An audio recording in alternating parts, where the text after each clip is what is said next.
Hari ini kita belajar tentang keseimbangan dua dimensi. Nah, dalam keseimbangan, jika suatu benda berada dalam keseimbangan, resultan semua gaya yang bekerja pada tersebut adalah sama dengan 0, yaitu R sama dengan sigma F sama dengan 0 atau M adalah sigma M sama dengan 0. Artinya di sini gaya resultan R dan kopel resultan M adalah 0. Kedua syarat ini merupakan kondisi yang diperlukan dan cukup untuk kesetimbangan. Walaupun semua benda fisik memiliki sifat 3 dimensi, namun banyak di antaranya dapat diperlakukan sebagai benda 2 dimensi. Apabila gaya-gaya yang dikenakan padanya bekerja pada sebuah bidang tunggal atau dapat diproyeksikan pada sebuah bidang tunggal. Tetapi jika penyederhanaan itu tidak mungkin dilakukan, mau tidak mau, persoalan tersebut harus diperlakukan sebagai persoalan 3 dimensi. Kemudian dalam keseimbangan dalam 2 dimensi, kita mengenal istilahnya adalah sistem mekanis.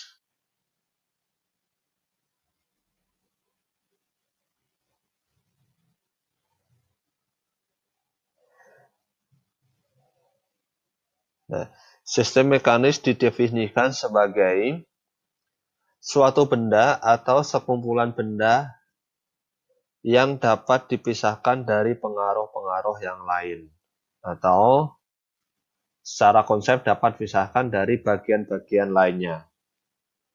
Sistem demikian dapat merupakan benda tunggal atau kombinasi benda yang berhubungan.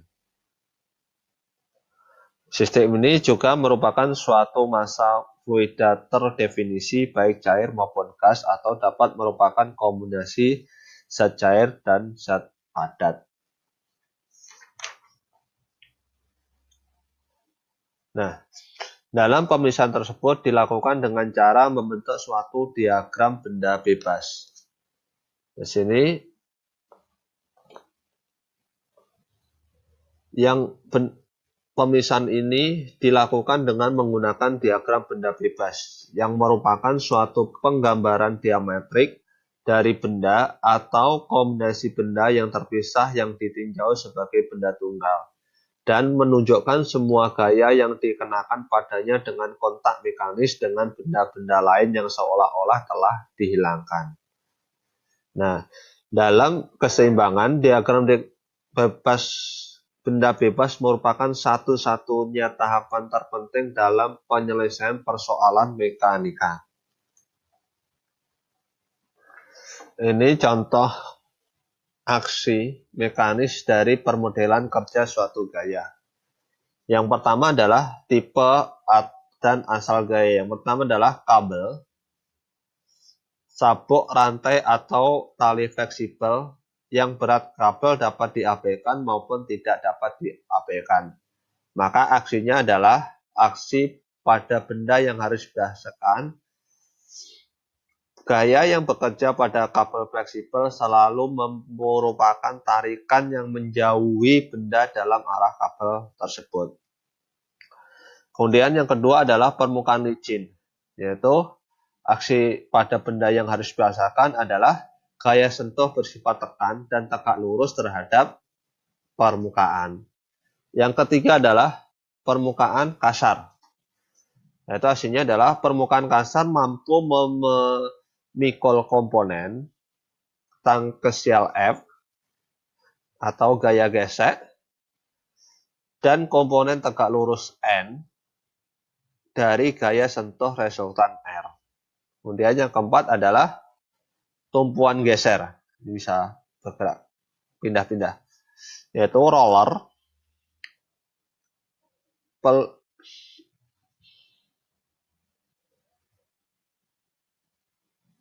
tumpuan geser, goyang, atau bola memindahkan gaya desak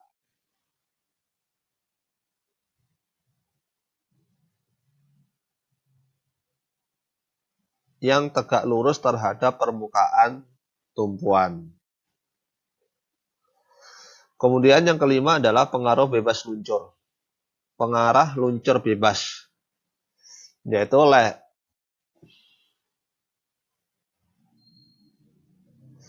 leher atau peluncur bebas bergerak sepanjang pengarah licin, hanya dapat memikul gaya yang tegak lurus terhadap pengarahnya saja. Kemudian yang keenam adalah sambungan sendi atau pin connection, yaitu sini sendi yang bebas berputar atau yang tidak bebas berputar. Sambungan sendi mampu memikul gaya dalam arah sembarang pada bidang yang tegak lurus terhadap sumbunya. Biasanya ditunjukkan sebagai dua komponen, yaitu Rx, Ry. Sendi yang tidak bebas berputar dapat memikul komponen M. Nah, yang terikat, dia ada komponen M. Kemudian yang ketujuh adalah tumpuan jepit. Di dalam tumpuan jepit, dapat memikul gaya vertikal, yaitu gaya aksial F, kemudian lintang V, gaya geser V, dan momen M, momen lentur untuk mencegah rotasi. Kemudian yang kedelapan adalah tarikan gravitasi. Resultan tarikan gravitasi pada seluruh elemen dari suatu benda bermasa M dengan berat W adalah M kali G, yaitu massa kali gravitasi, dan bekerja menuju pusat bumi melalui pusat massa G. Kemudian yang kesembilan adalah aksi pegas, yaitu ada yang posisi netral, kemudian ada yang linear, ada yang non-linear. Nah, gaya pegas bersifat tarik bila diregangkan dan bersifat tekan bila ditekan. Untuk sebuah pegas elastis linear, kekakuan K merupakan gaya yang diperlukan untuk mendeformasikan pegas tersebut sejauh satu satuan jarak.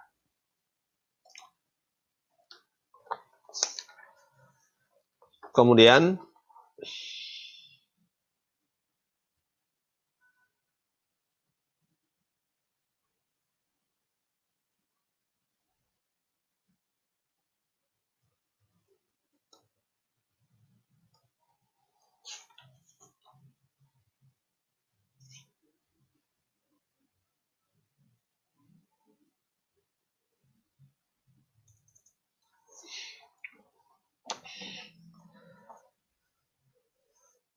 prosedur lengkap untuk menggambarkan benda bebas yang menyangkut pemisahan benda atau sistem dapat melalui 4 tahap. Yang pertama adalah keputusan yang jelas harus dibuat mengenai benda atau kombinasi benda yang mana yang akan dipisahkan. Benda yang dipilih biasanya mengandung satu atau lebih besaran tak diketahui yang diinginkan. Kemudian yang kedua adalah benda atau kombinasi yang dipilih tersebut selanjutnya dipisahkan oleh diagram yang menggambarkan batas luar lengkap, komplit eksternal boundary-nya. Batas ini mendefinisikan pemisahan benda dari semua benda lain yang bersentuhan atau bertarikan yang dianggap hilang. Tahap ini seringkali merupakan yang paling penting dari semuanya. Kita harus selalu memastikan bahwa kita telah memisahkan sama sekali benda tersebut sebelum melangkah ke tahap berikutnya. Yang ketiga adalah identifikasi gaya yang bekerja pada sistem yang telah dipisahkan dan gambarkan dalam sebuah diagram. Yaitu suatu sistemika melintang yang teratur di sekeliling perbatasan tersebut akan menampakkan semua gaya sentuh. Berat bila cukup pengaruh harus dimasukkan. Gaya yang harus digambarkan oleh panah vektor dengan besar arah dan arah yang sesuai. Gaya yang tidak diketahui harus digambarkan oleh panah vektor dengan besar dan arah yang tidak diketahui dan dinyatakan dengan simbol. Jika arahan vektor yang juga tidak diketahui, ia boleh diberikan secara sembarang. Yang keempat adalah pemilihan sumbu koordinat harus dinyatakan secara langsung pada diagram. Perbandingan dimensi yang bersangkutan juga harus dapat ditunjukkan untuk memudahkan perhitungan.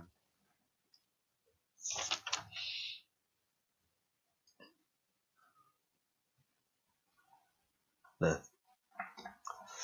ini contoh satu, yaitu rangka batang tersusun dari elemen-elemen struktural yang bila dilihat secara keseluruhan akan membentuk kerangka tegar.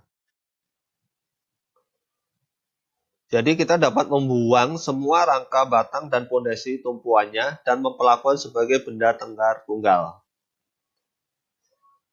Nah, di samping beban luar tertolaki P, diagram bebas harus masukkan reaksi pada rangka batang di A nih, dan B. Peletakan geser di B hanya dapat menahan gaya vertikalnya saja, dan gaya ini ditransmisikan ke struktur B.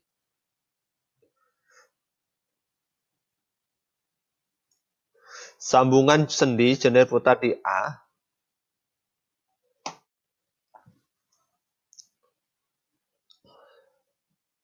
maksudnya ini, komponen vertikal AY, ini kan ada AX sama AY, harus diarahkan ke bawah untuk mencegah rangka batang tersebut berotasi searah jarum jam terhadap B.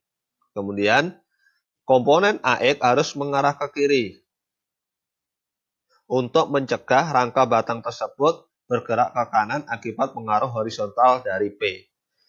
Jadi dalam merancang diagram benda bebas untuk rangka batang sederhana ini, arahan yang benar dari masing-masing komponen gaya yang dikenakan pada rangka batang oleh posisi A dapat dengan mudah terlihat dan oleh karena itu dapat digambarkan dalam arahan fisiknya yang benar pada diagram.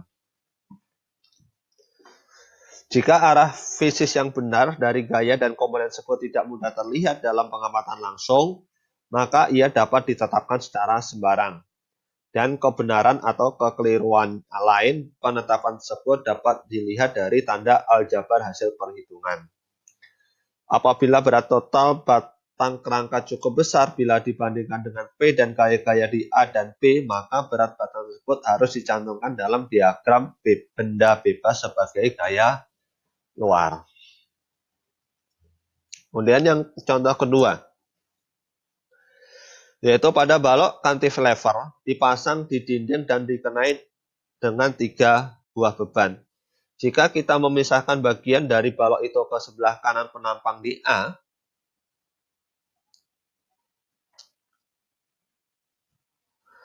maka kita harus menyelesaikan gaya-gaya reaktif yang dikenakan pada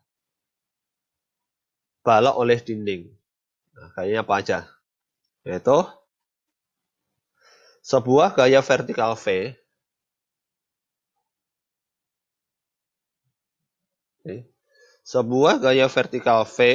untuk meniadakan kelebihan gaya ke arah bawah ditunjukkan dan sebuah tarikan F untuk mengimbangi kelebihan gaya ke kanan harus juga dicantumkan.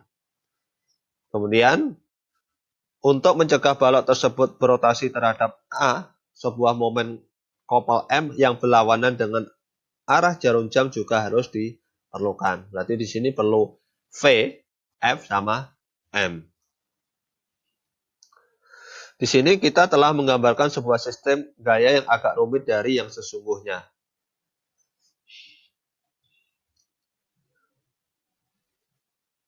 Di mana gaya yang diuraikan dalam komponen vertikal V, gaya Vser, dan komponen horizontal F, gaya tarik. Nah, kopel M adalah momen lentur pada balok. Sekarang diagram bebas telah lengkap dan melihatkan balok dalam keadaan seimbang di bawah pengaruh aksi 6 gaya dan sebuah kopel. 1, 2, 3, 4, 5, 6 kopel. Kemudian yang ketiga yaitu beam, yaitu beratnya adalah W sama dengan M kali G.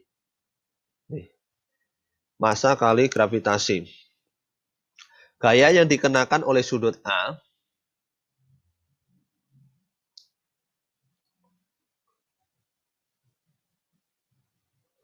pada balok adalah tegak lurus terhadap permukaan rata dari balok tersebut. Untuk mengatasi ini lebih jelas, lihatlah dengan teliti pembesaran titik sentuh A.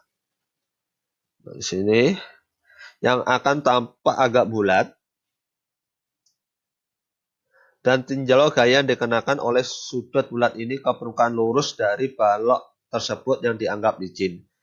Jika sentuhan permukaan pada sudut ternyata tidak licin, komponen gesek tangensial dari gaya dapat terjadi. Di samping gaya terpakai P dan kopel M, terdapat peletakan sendi di B yang memberikan komponen X, min X, dan min Y dari gaya pada balok tersebut. Arah positif dari komponen-komponen ini ditekan secara seimbang.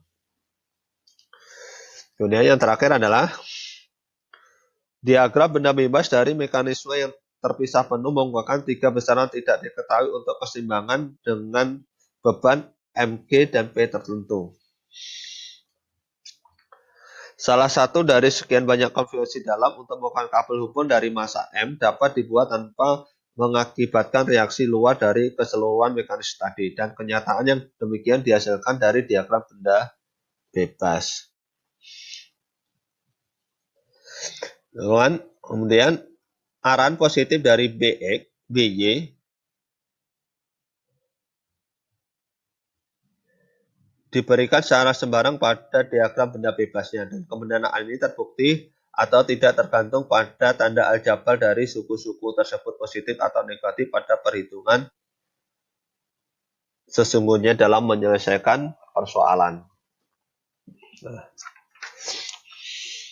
Kemudian dalam keseimbangan dua dimensi, sebuah benda berada dalam keseimbangan jika semua gaya dan momen yang dikenakan padanya seimbang, yaitu sigma fx sama dengan 0, sigma fy sama dengan 0, sigma mo sama dengan 0. Ini contoh-contohnya. Contoh kategori keseimbangan dalam dua dimensi. Yang pertama adalah keseimbangan gaya kolinier. Jelas hanya memerlukan satu persamaan gaya dalam gaya-gaya arah min X.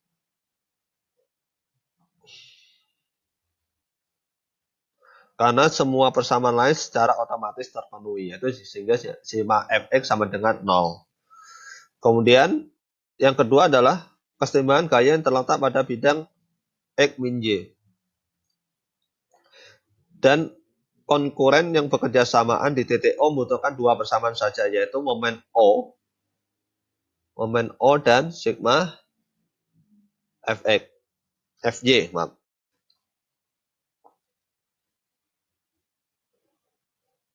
Karena jumlah momen terhadap O, yakni terhadap sumbu min Z melalui 0 harus 0. Kemudian yang ketiga adalah keseimbangan gaya sejajar pada sebuah bidang, memerlukan satu persamaan gaya dalam arah-arah gaya min X. Dan satu persamaan momen terhadap sebuah sumbu yang tegak lurus terhadap bidang gaya. Di sini memerlukan sigma fx sama mx.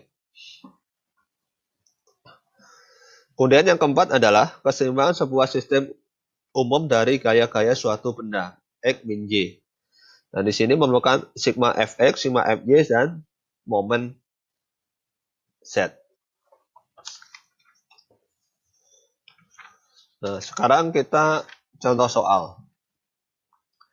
Yaitu, yang pertama adalah tentukan besar gaya C dan T yang bersama-sama dengan tiga gaya yang lain ditunjukkan bekerja pada sambungan rangka dalam jembatan. Di sini yang arah ke sini adalah 8 kN, ke samping kanan 40 kN, dari atas ada 30 Newton. Nah, di sini ada 2 T dan C ini yang belum diketahui. Berapa nilainya? Di sini kita dapat menyelesaikan dengan tiga cara. Yang pertama adalah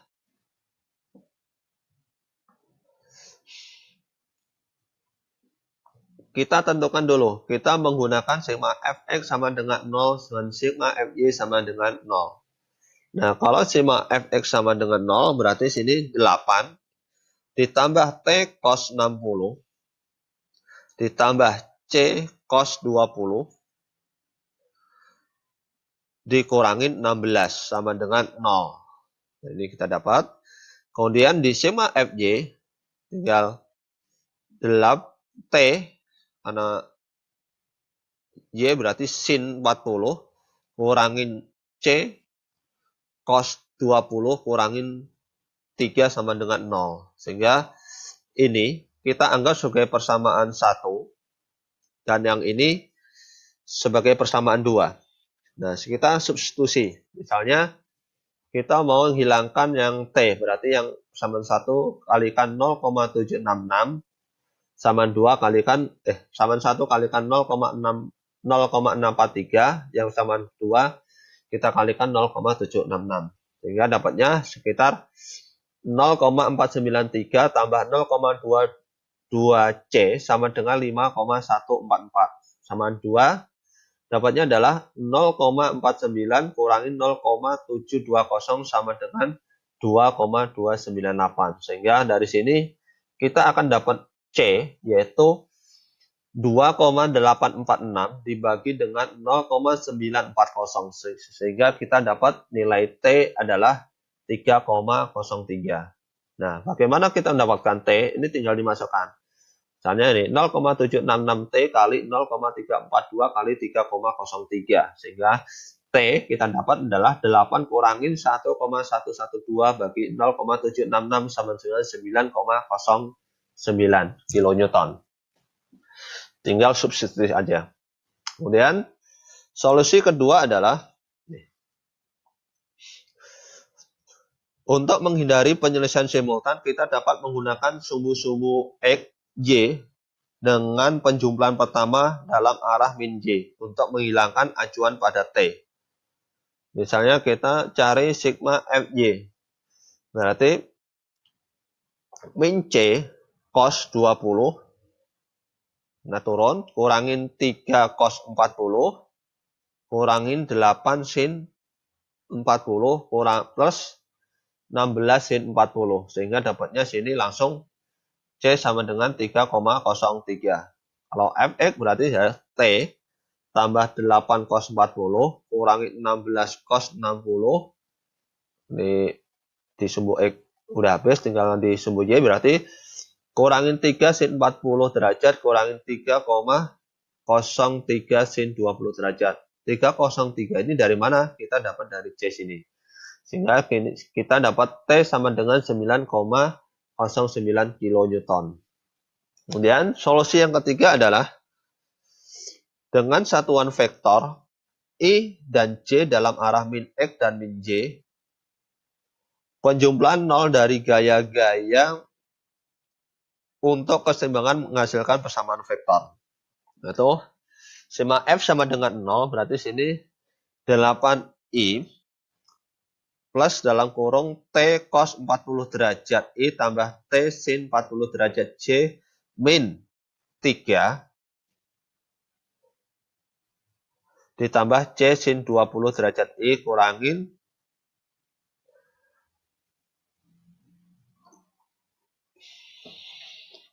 ya, kita dapat min kurangin C cos 20C sama kurangin 16I sama dengan 0. Nah, penyamaan koefisien suku I dan J dengan 0 memberikan, kita singkat ini, 8 tambah T cos 40 derajat tambah C sin 20 derajat sama dengan 16. Sehingga T sin 40 derajat kurangin T min C cos 32 sama dengan 0. Nah, tentu saja persamaan dengan nanti kita tinggal persamaan 1 sama 2 kita gabungkan sehingga kita mendapatkan nilai T sama dengan 9,09, D-nya adalah C-nya adalah 3,03.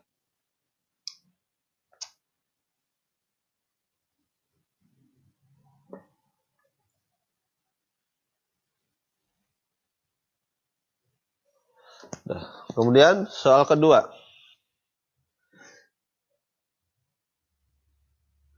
Hitunglah tenggangan pada kabel yang menyokong beban 500 kg dengan susunan katrol yang seperti terlihat. Setiap katrol bebas berotasi terhadap porosnya dan berat seluruh bagian ternyata kecil bila dibandingkan dengan berat beban. Hitunglah besar gaya total pada poros katrol C.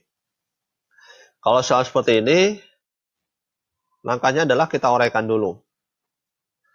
Yaitu diagram benda bebas dari setiap katrol digambarkan dalam posisi relatannya terhadap katrol yang lain.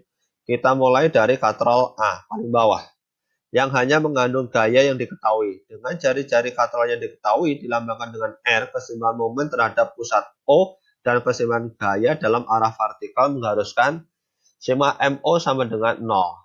Sehingga T1 kali R kurangin T2 kali R sama dengan 0. Artinya beban 100 lb ini ditanggung oleh secara seimbang oleh T1 sama T2. Nih, T1 sama dengan T2. Dan kita lihat T1 tambah T2 kurangin 1000 sama dengan 0. 2T1 sama dengan 1000, jadi T1 sama dengan T2 sama dengan 500. Artinya T1 menanggung beban 500, T2 menanggung beban 500. Nah, dari contoh katrol A, kita dapat menulis keseimbangan gaya pada katrol B. Yaitu T3 sama dengan T4 sama dengan berarti T3 sama dengan T4. Nah, T2 kan cuma 500. Dibagi 2 berarti dia akan 250. Nah, untuk katrol C, sudut alfa adalah 30 derajat. Tidak terpengaruh pada momen T terhadap pusat katrol. Sehingga keseimbangan momen mengharuskan T sama dengan T3, berarti 250. Atau T sama dengan 250 lb. Nah, keseimbangan katrol dalam arah min X atau min Y. Ini min X atau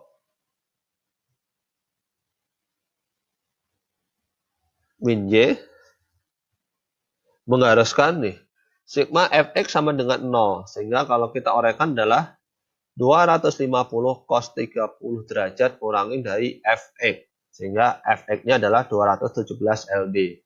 Dan Fy-nya adalah Fy, karena ke atas ya, tambah 250 sin 30 derajat kurangin 250. Ada yang naik, ada yang turun, sehingga Fy adalah 125 lb. Sehingga dari sini kita dapat F. F sama dengan akar kuadrat dari Fy kuadrat tambah Fy kuadrat. Yaitu 217 derajat tambah 125 derajat sama dengan 250 lb. Nah, yang ketiga adalah contoh soalnya seperti ini. Balok satu dengan massa 100 kg mula-mula ditumpuk oleh tumpuan gesernya pada permukaan horizontal di A dan B. Kabel di C digunakan untuk mengangkat ujung B sehingga mencapai posisi 3 meter di atas ujung A. Tentukan tegangan P yang diperlukan reaksi pada A dan sudut alfa yang dibuat oleh balok tersebut dengan bidang horizontal pada posisi terangkat. Nih, nanti posisinya akan terangkat setinggi 3 meter. Nah, dalam membuat diagram benda bebas, kita perhatikan bahwa reaksi pada tumpuan geser di A dan berat adalah gaya-gaya vertikal. Sebagai akibatnya, karena tidak ada gaya horizontal yang lain, F harus juga vertikal. Dari contoh soal 3,2 kita dapat melihat bahwa tegangan P yang dikenakan pada balok C, bahwa tegangan P pada kabel ternyata sama dengan tegangan P yang dikenakan pada balok C. Sehingga keseimbangannya dapat kita, keseimbangan momen terhadap A, mengeliminasi gaya R dan memberikan sigma MA sama dengan P 6 cos alfa kurangin 9,814 cos alfa sama dengan 0. Nah, 6 ini dari mana? 6 ini adalah nih, dari A ke C, dia 6. Terus 9,81. 981 itu Nah, di sini kan nanti kalau dia tarik, ini ada namanya gravitasi. Kita pakai M sama,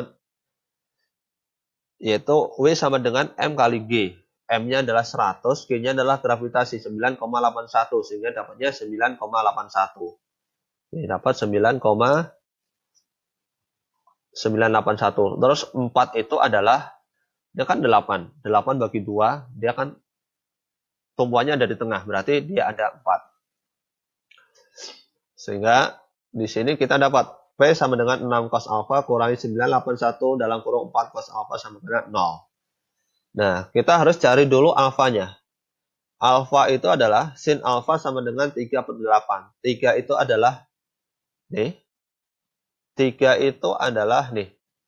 Posisi mencapai 3 meter di atas ujung A. Dia akan naik sekitar 3 meter. Terus 8 ini adalah jumlah 6 sama 2, 8.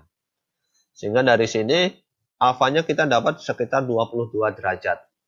Nah, setelah ini dapat, tinggal kita masukkan. P sama dengan 6 cos 22 derajat kurangi 981 dalam kurung 4 cos 22 derajat sama dengan 0. Sehingga min 5,998P tambah 392,3846 sama dengan 0. Sehingga P-nya adalah 6,654 Newton. Nah, setelah ini kita cari sigma Fj.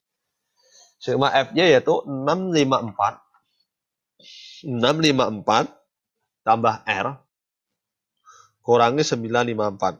981.